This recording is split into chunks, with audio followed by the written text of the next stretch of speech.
हम लोग आज देखेंगे इशू ऑफ शेयर और इशू ऑफ डिवेंचर, जो अकाउंट्स 12th अकाउंट्स में सेकेंड बुक है। इशू ऑफ शेयर और इशू ऑफ डिवेंचर का पार्ट, उससे क्या इंपॉर्टेंट क्वेश्चन बनता है और चाहे वो ऑब्जेक्टिव में और चाहे सब्जेक्टिव में, इस पार्ट से क्या क्या क्वेश्चन आने के चांसेस है बोर्ड में, ये हम लोग पहले डिस्कस करते हैं। ये दोनों चैप्टर्स, इशू ऑफ शेयर और इशू ऑफ डिवेंचर। तो इशू ऑफ शेयर और डिवेंचर में अगर हम बात करें तो एक बड़ा क्वेश्चन इससे आएगा। एक जो बड़ा क्वेश्चन है वो तो फिक्स है, प्रोराटा अलॉटमेंट का। आपका प्रोराटा अलॉटमेंट, जिसको हम लोग ओवर सब्सक्रिप्शन वाला टॉपिक से बोलते हैं, प्रोराटा अलॉटमेंट, उससे एक क्वेश्चन आना है आपका, फिक्स है।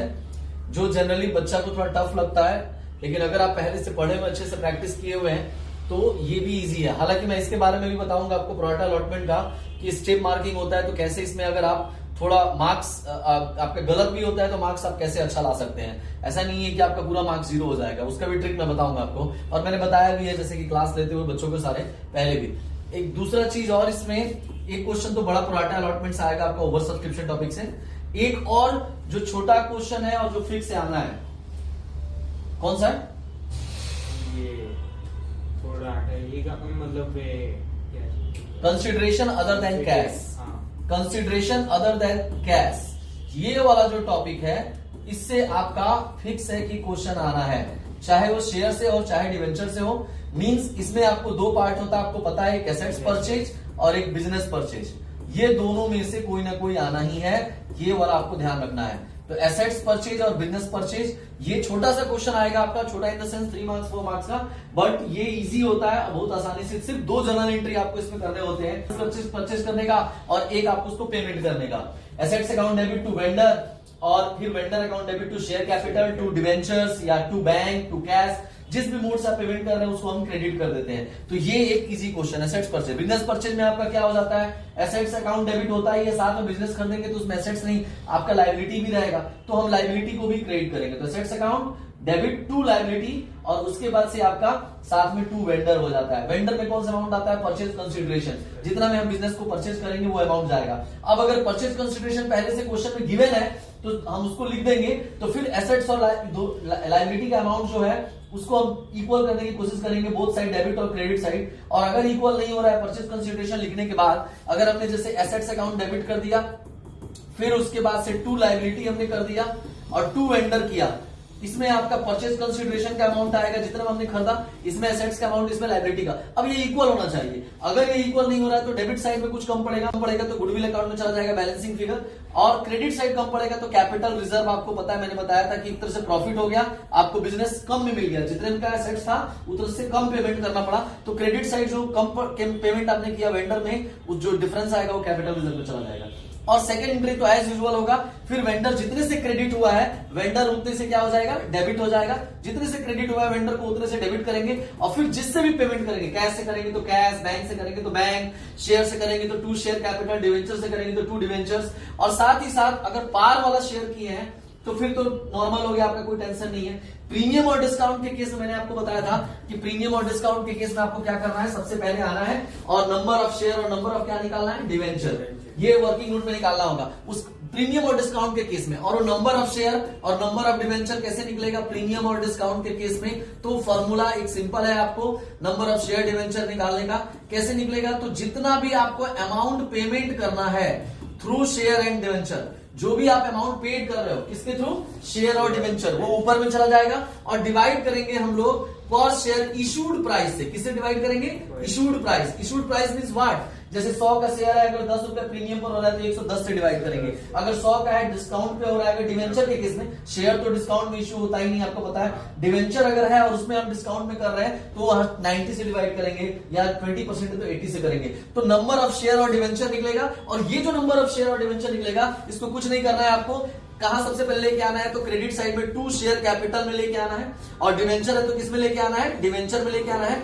और इसमें आपको पता है दोनों में एक्चुअल अमाउंट जाता है, actual amount means discount minus हो गया और प्रीमियम ऐड होके नहीं जाता है, एक्चुअल अमाउंट। तो हम क्या करेंगे, सबसे पहले वहां से जो भी number of share, number of debenture आया है उसको उठाएंगे, यहाँ पे लाके लिखेंगे और उसमें इंटू एक्चुअल वैल्यू 100 का है तो 100 से, 10 है तो 10 से इंटू करेंगे, जो भी वैल्यू है एक्चुअल से इंटू कर देंगे, नंबर ऑफ शेयर डिवेंचर जो निकलेगा उसमें लाके जाएगा। और डिस्काउंट है तो यहाँ पे डिस्काउंट ऑन शेयर और डिवेंचर, डिवेंचर डेबिट हो जाएगा। तो जो डिस्काउंट में डिस्काउंट का अमाउंट जाएगा, number of debenture, number of share यहाँ लिखेंगे और जो डिस्काउंट पर शेयर है और पर डिवेंचर है वो यहाँ मल्टीप्लाई कर देंगे हम, जो भी, तो इक्वल हो जाएगा अपने आप दोनों साइड आपका।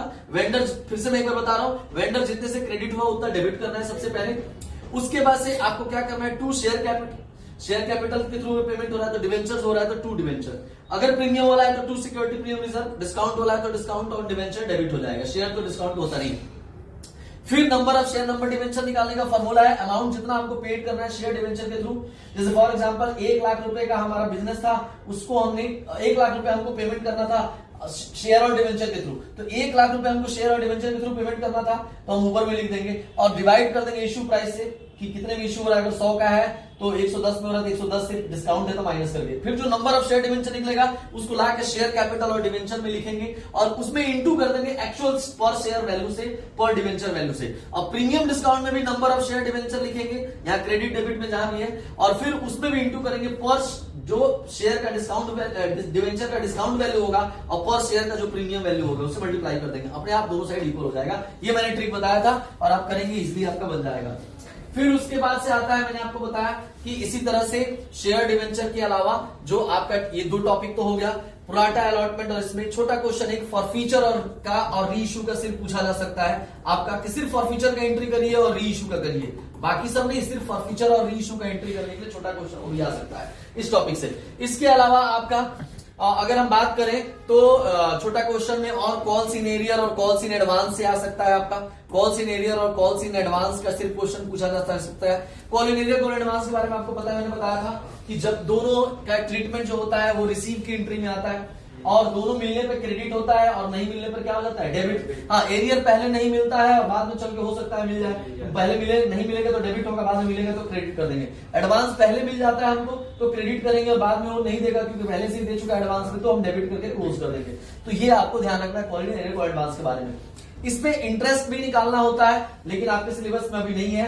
अगर परसेंटेज पूछा जा सकता है आपको ऑब्जेक्टिव में इससे रिलेटेड, तो इसका परसेंट आपको याद रखना है, क्वेश्चन में दिया है तो ठीक है वही लगेगा, but if there is no information about the rate of interest on calls in arrear और calls in advance, in this situation आपको ध्यान रखना है कि इस पे आपको 10% और एडवांस पे 12%, ये 10 और 12% है। एरियर पे आपका कंपनी देगा, लेगा, सॉरी चार्ज करेगा, क्योंकि आपने शेयर होल्डर ने पैसा नहीं दिया तो उस पर चार्ज करेगा, तो चार्ज करेगा तो 10% उससे लेगा। और होते हैं शेयर होल्डर जो होते हैं उनके प्रोटेक्शन में उनको ध्यान में रखते हुए ज्यादा बनाता है, सेफ रखते हुए, इसीलिए कंपनी पर चार्ज ज्यादा किया है, 12% कंपनी शेयर होल्डर को देगा और अगर कंपनी को लेना बनता है शेयर होल्डर से तो 10% देगा।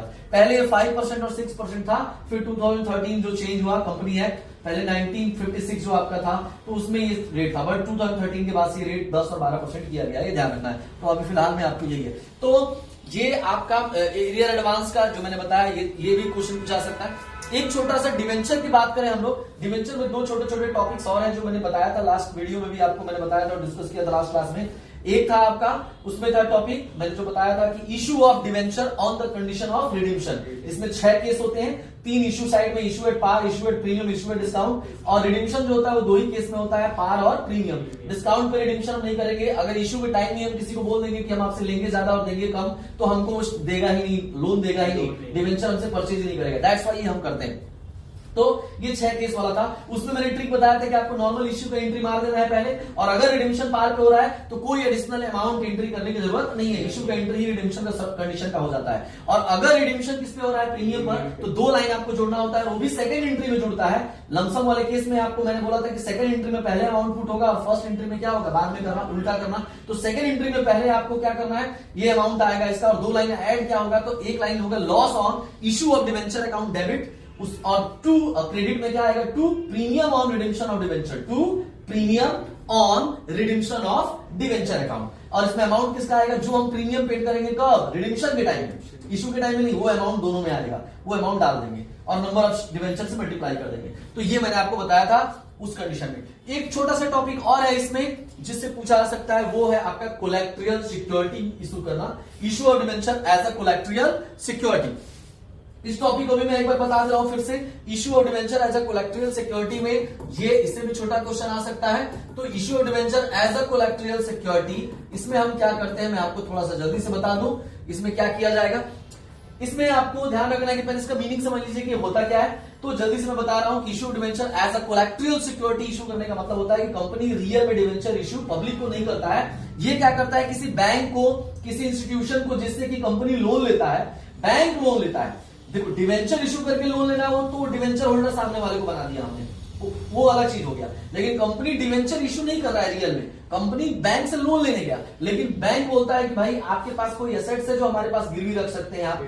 तो कंपनी बोलता है कि ठीक है, हम हमारे पास में इतने लाख रुपए का डिवेंचर पड़ा हुआ है, तो हम डिवेंचर ही उसके पास में गिरवी के रूप में रखते हैं, मॉर्गेज के रूप में, कोलैटरल सिक्योरिटी के रूप में। तो वो होता है debenture issued as a collateral security. यहां पर कंपनी रियल में डिवेंचर इशू नहीं करता है बैंक को, बैंक जो है उससे लोन लेता है कंपनी, और उसके सिक्योरिटी के बदले, मॉर्गेज के बदले अपना डिवेंचर वहां कोलैटरल सिक्योरिटी में रख देता है।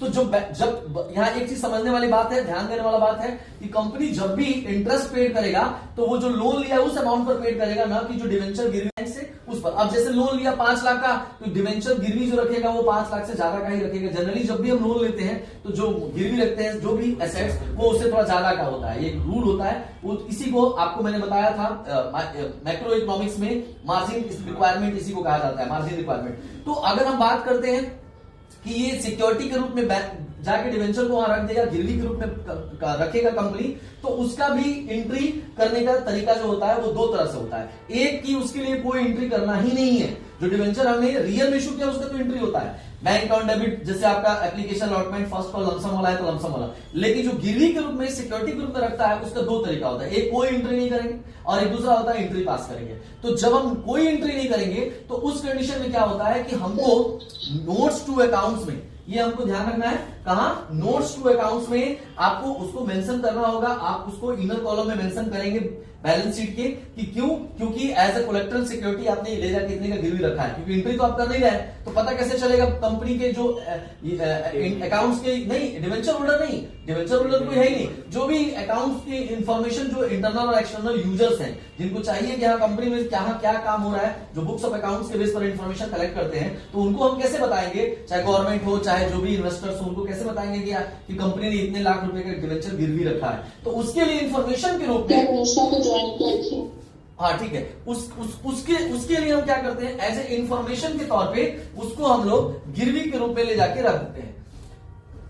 उसको हम लोग गिरवी के रूप में ले जाके हम लोग कंपनी का जो होता है वो हम लोग रख देते हैं। कहां उसको गिरवी के रूप में रखे हुए हैं, तो लोन बैंक के पास में रखे हुए हैं, तो उसको इंफॉर्मेशन के तौर पे हम उसको दिखाते हैं नोट्स टू अकाउंट्स में, इनर कॉलम में दिखाते हैं, अलग से बाहर उसके अमाउंट नहीं निकाला जाता है। ये एक तरीका होता है, वो आपको मैं बता रहा हूं। और दूसरा तरीका होता है कि एंट्री मार के करना है। तो एंट्री जो मारना है, जो डिवेंचर हमने गिरवी रखा है उसके लिए, तो उसमें हम लोग एक तरीका अपनाते हैं, क्या ऐसा एंट्री करते हैं कि जिसमें कि हमारा काम भी हो जाएगा और कोई दिक्कत भी नहीं हो, मतलब अलग से एंट्री मारते हैं।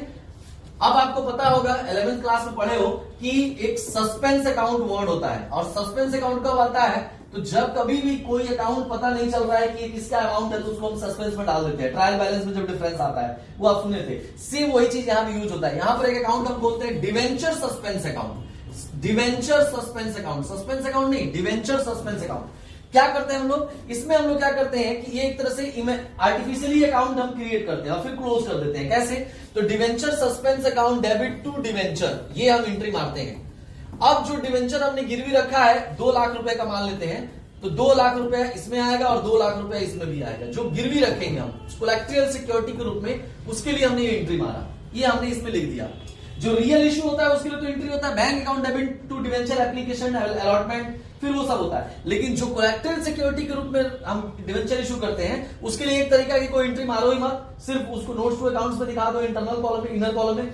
और एक दूसरा तरीका होता है कि एंट्री मारो, तो एंट्री भी मारेंगे इसके लिए। तो जो डिवेंचर हमने कोलैटरल सिक्योरिटी में रखा है उसका एंट्री क्या करेंगे, debenture suspense account debit to debenture account, और इसमें हम अमाउंट डाल देंगे 2 लाख। और ये क्या होता है फिर, अब देखो कायदे से, तो इसमें तुमको मैं दिखा रहा हूं कि ये जो बैलेंस शीट पे जाता है तो कैसे होता है। तो बैलेंस शीट पे जब हम इसको लेके जाते हैं नोट्स टू अकाउंट्स में, तो आपको पता होना चाहिए कि डिवेंचर जो होता है, वो डिवेंचर का अमाउंट जो आएगा वो डिवेंचर का अमाउंट आपका पता है कि ये लायबिलिटी है, एक डेबिट में है, मतलब ये कहां जाएगा, एसेट साइड में, और जो क्रेडिट में वो कहां जाएगा, लायबिलिटी में। लेकिन हम क्या करते हैं, दिमाग ये लगाते हैं कि जो एसेट साइड में इस डिवेंचर जो सस्पेंस अकाउंट है डेबिट में, इसको ना लिख के इसको डिवेंचर जो क्रेडिट में रहता है, लायबिलिटी में रहता है, उसी के इनर कॉलम में इसको माइनस कर देते हैं। मतलब डिवेंचर हम क्रेडिट में लिखेंगे, लायबिलिटी में लिखेंगे जो क्रेडिट में है, और इसी में से जो डिवेंचर सस्पेंस एसेट्स में जाना चाहिए था, डेबिट बैलेंस है तो एसेट्स में जाना चाहिए, लेकिन एसेट्स में ना लिखे इसको इनर कॉलम में इस डिवेंचर के अमाउंट में से क्या कर देते हैं, माइनस। तो एक तरह से जीरो हो गया।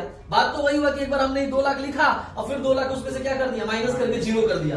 तो इंपैक्ट वही पड़ा क्या कि अमाउंट का आउटर कॉलम में कुछ निकला ही नहीं। तो अमाउंट डिवेंचर का आउटर कॉलम में सिर्फ किसका निकलेगा, तो जो हमने रियल में डिवेंचर इशू किया है, जो bank account debit to debenture application allotment है, कोलेक्टिव सिक्योरिटी वाला का अमाउंट बाहर नहीं निकल रहा है। तो जब हम एंट्री करेंगे तब भी इसका अमाउंट बाहर नहीं निकलता है, और जब एंट्री करेंगे ही नहीं तो वो तो केवल वर्किंग नोट में एक तरह से नोट्स टू अकाउंट्स में हम इंफॉर्मेशन के तौर पे दिखाते हैं। तो यही तरीका होता है इसका। 2 तरीका है, दोनों में से आप यूज कर सकते हो। स्टॉप कर दीजिएगा।